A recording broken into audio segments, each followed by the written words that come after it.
I'm trying to figure out how to invite more people to this conversation, because so far it's just me.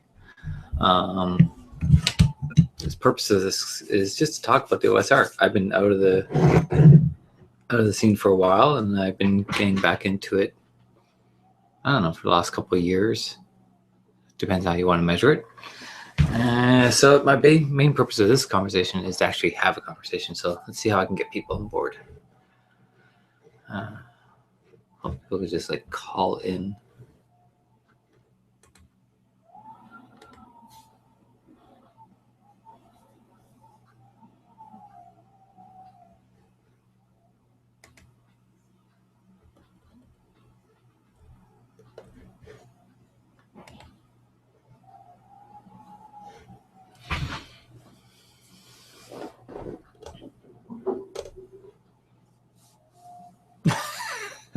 I just saw my face. It's the video. Oh, the introduction to the video. It's so funny.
Last time I did this, I had at least one person lurking in the background, so I'm just seeing if anyone's lurking.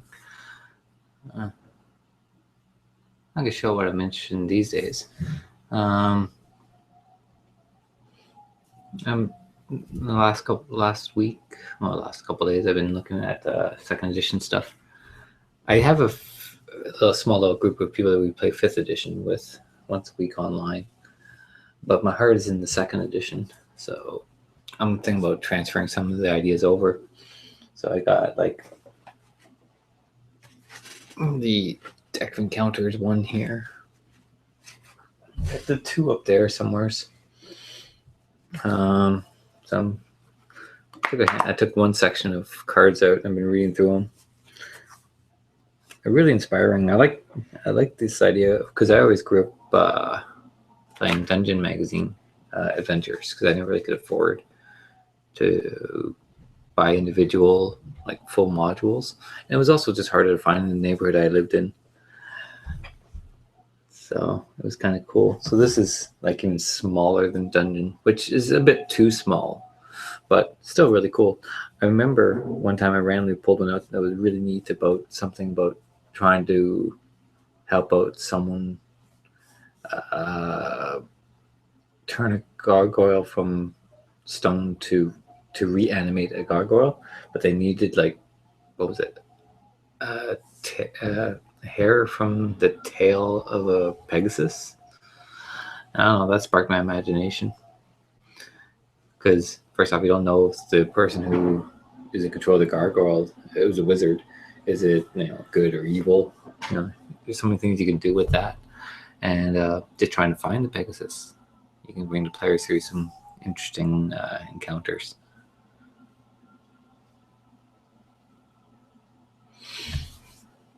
So I also got my second edition DM's guide. Oh, when I said I play 5th edition right now, we're just using the basic starter kit, and I don't. And in the basic manual you can download off the internet, which takes up to 5th level. At the moment, I don't know if I'm ever going to buy the 5th edition books or not. Still iffy how I feel about it. I'll tell you why I like the OSR. It just, to me, it's... When I started playing D&D, I bought section of books, but I played a lot of 1st edition adventures. So I got I like the atmosphere of the 1st edition versus the in more than 2nd edition. But I like the cleaned up rules of 2nd edition.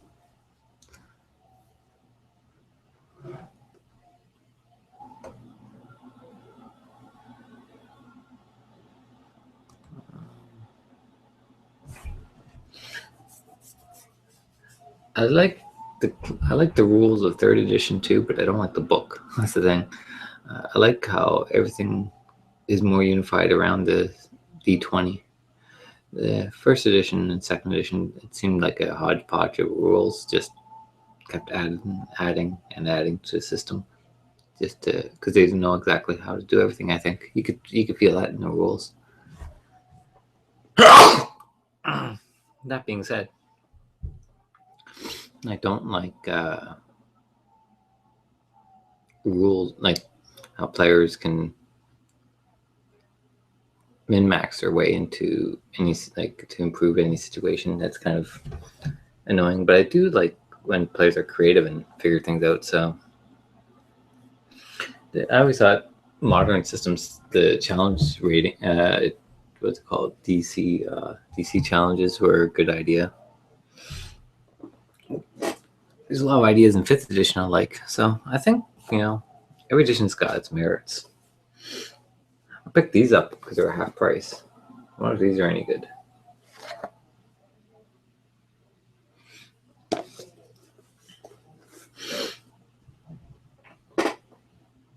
I don't know, the 5th edition. I don't hate 5th edition. The only edition I really don't like that much is 4th.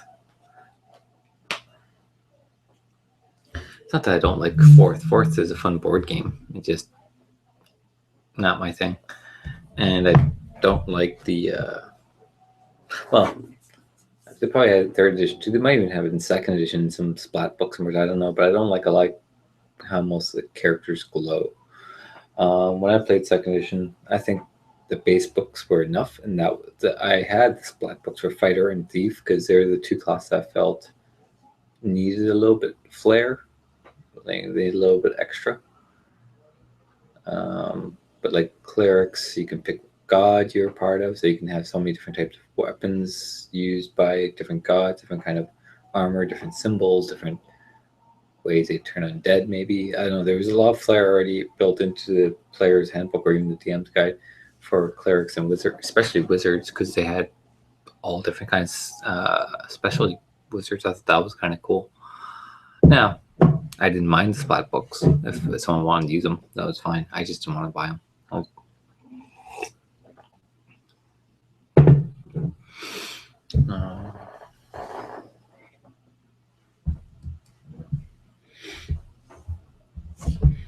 What do I like about 5th edition? I like the traits and all that kind of stuff. Traits, backgrounds, all the background kind of information. That's kind of cool.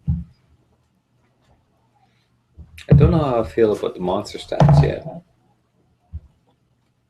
think the monster stats are okay. They're a little complicated, but not overly. I never found, like, I think they're pretty. I think they're might be overall. I think they might be better than previous editions.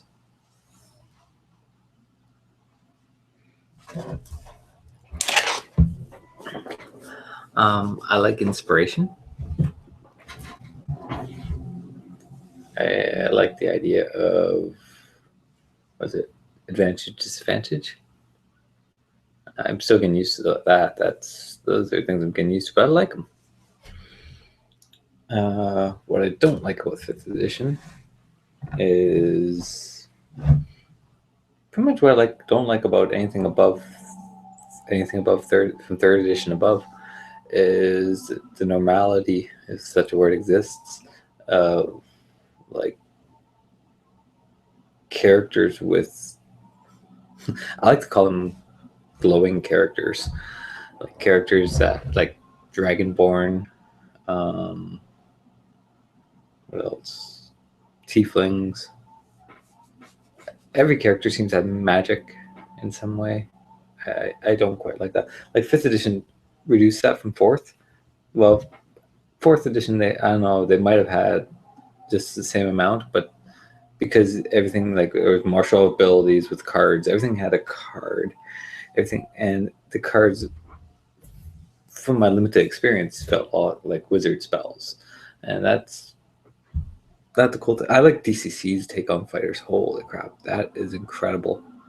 If you ever play DCC, if you haven't, check it out. For at least for the fighters, that is awesome.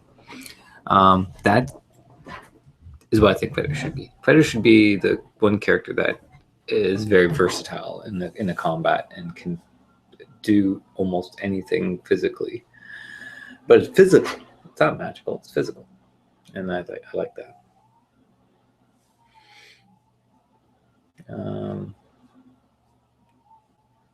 I wish, and the good thing about 5th edition is it's so easy to house rule. Castle Crusades. Okay, that's the fifth edition. Their ranger. I don't know, actually. I don't know what the Rangers like in 5th edition. I think about, but I think they're very magical, and people always say they're broken. But the Castle Crusades Ranger seemed really cool. Like, they seemed like genuine, like, out in the wilderness kind of rangers. They're able to track based on animal droppings and the way animals brush against trees and bushes.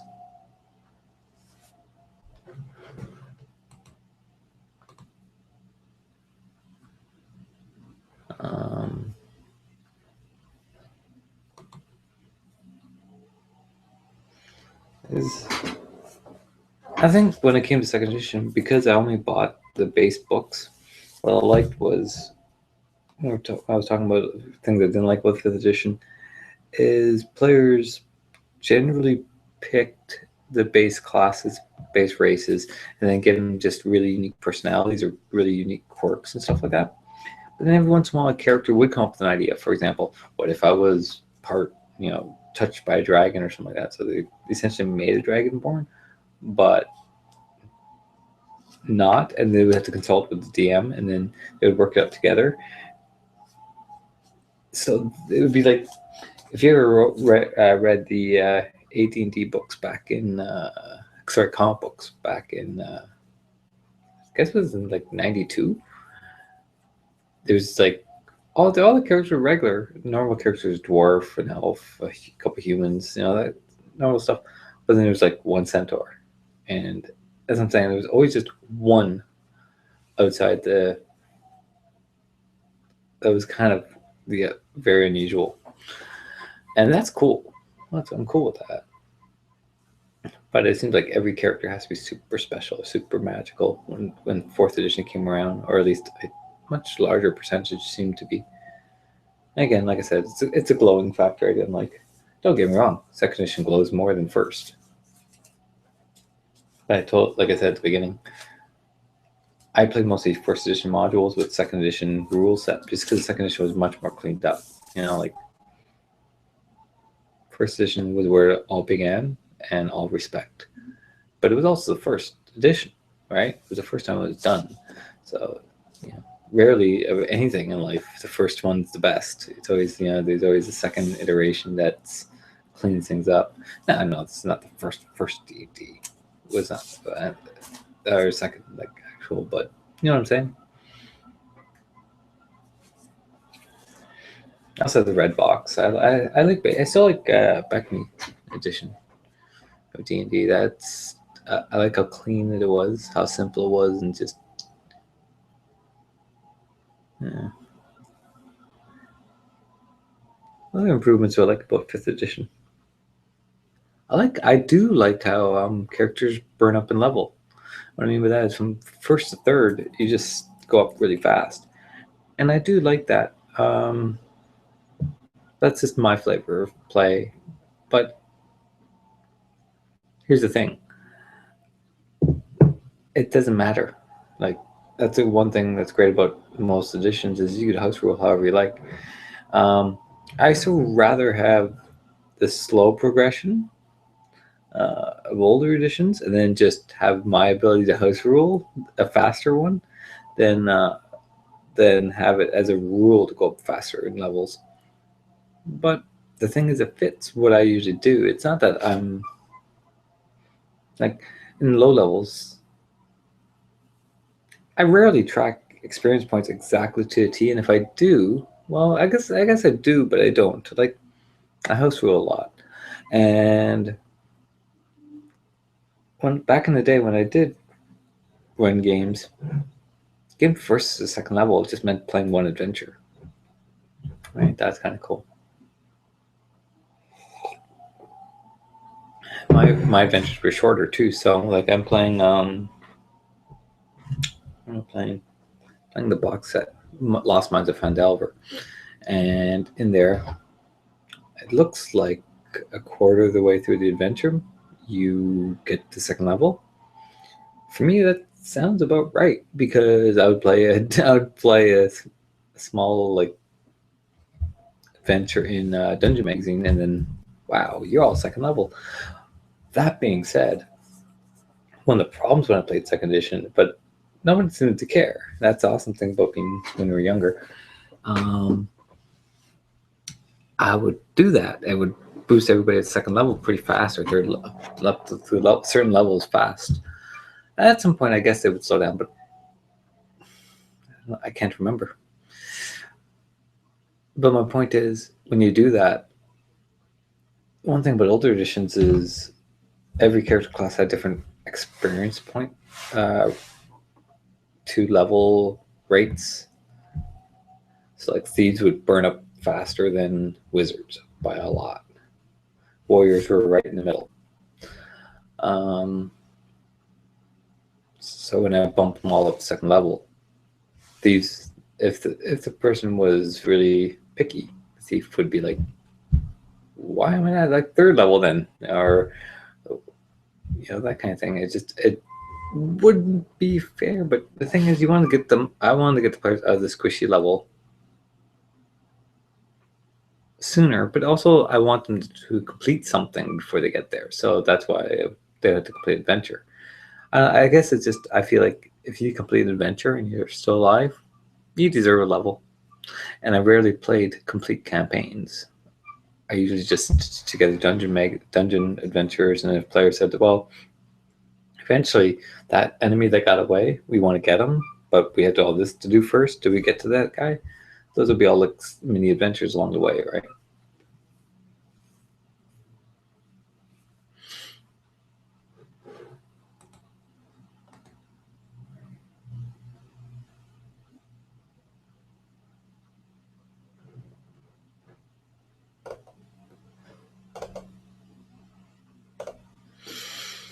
Hmm.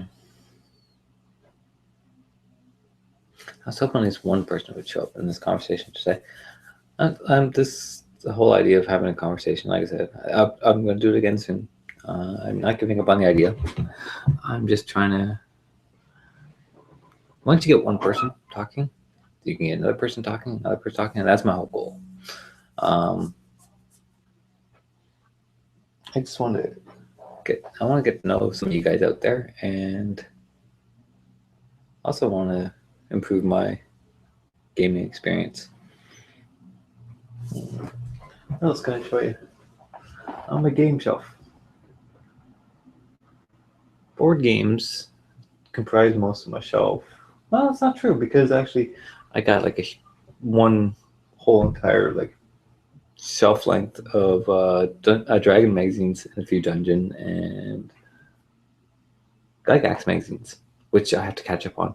I'm based in Canada, and Gygax doesn't ship up here anymore, so I'm behind a few. But I'm going to New York next week, so I might be able to pick up a few. Hopefully, if I can find a store that sells them.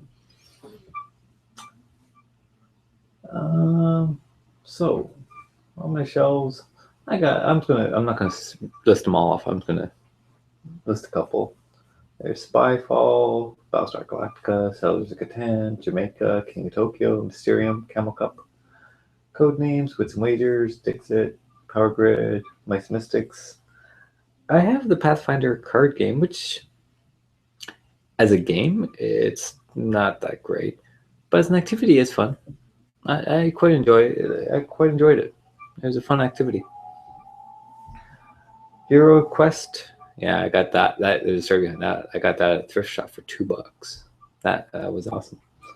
When I saw it, I was with my family, and I was like, "I'm getting this," and they're like, "What? What are you getting?" It's like, I have to get this. I always wanted when I was a kid. I got also Dragon Strike, which I'm not sure how I feel about that, but I already transferred. It comes with a VHS tape, and I already transferred that to video, which I have to remember where I put. It's probably on my NAS box somewhere, so I'll just do a search for it. Then in my role-playing section, I got this. I kept second edition my entire life. That's the one thing I've been able to keep. I had back when that was the thing that got me into is the red box. I just only had the red box. I never got the blue box, anything above the red box, actually, now I think about it. And I wasn't able to keep it. I don't know why. Probably because I was young and my parents just threw stuff out once in a while.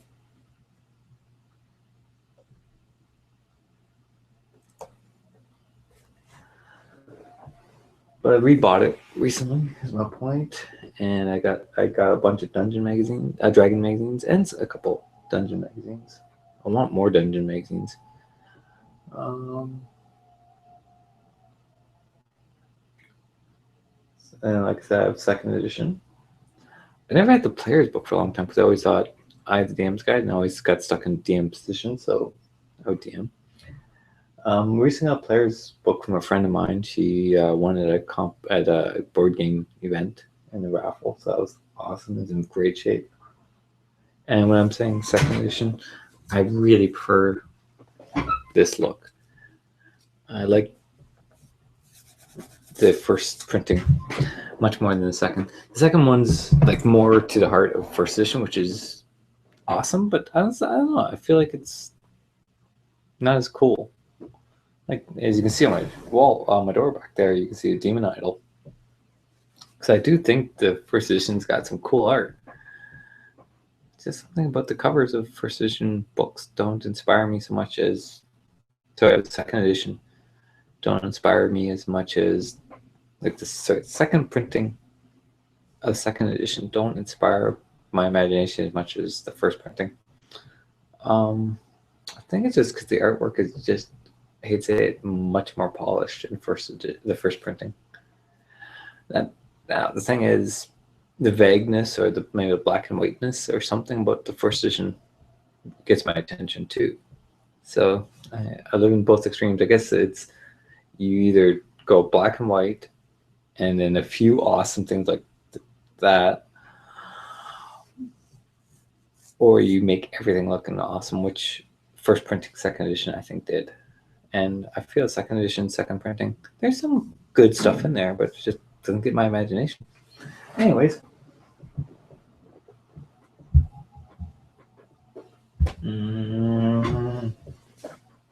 What else I got? I recently got DCC. I've only played through funnels so far, and the funnels are fun. I'd like to try higher levels. I need more. I guess part of the reason why I'm doing this video thing is I want to meet more people and maybe play more online.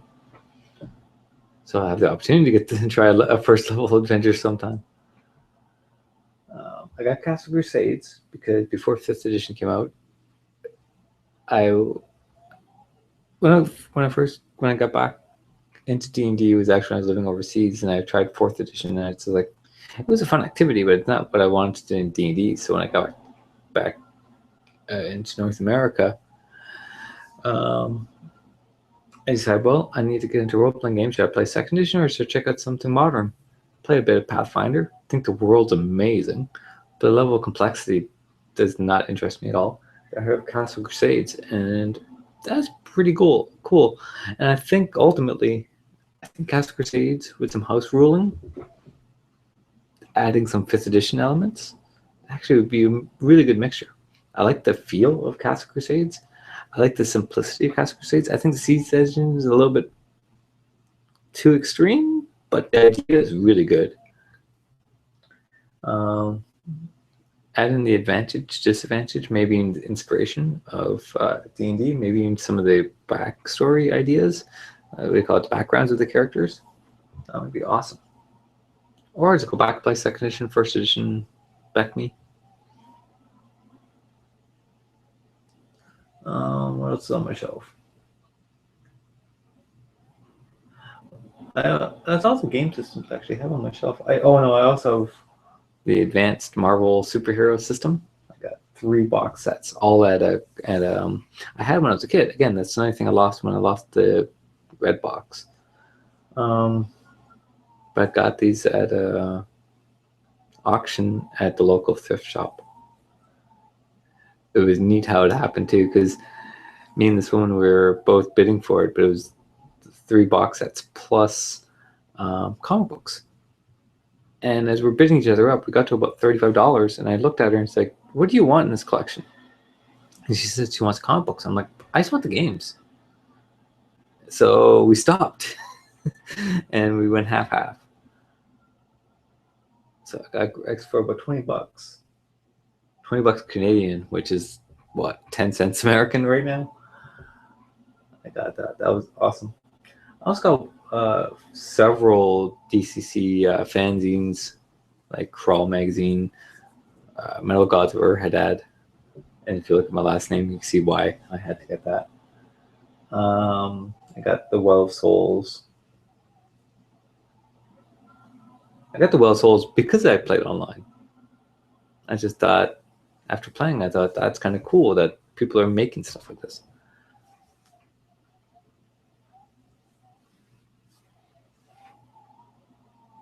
I don't know really what else I want to talk about today, to be honest. I was hoping, like I said, to talk to some of you.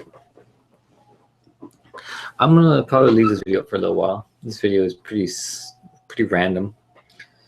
But if any of you guys see it, send me a message, and I'll be more than happy to chat with you in the future. I would like to make some more of these hangouts, and again, I want them to be public, so take care, and all the best.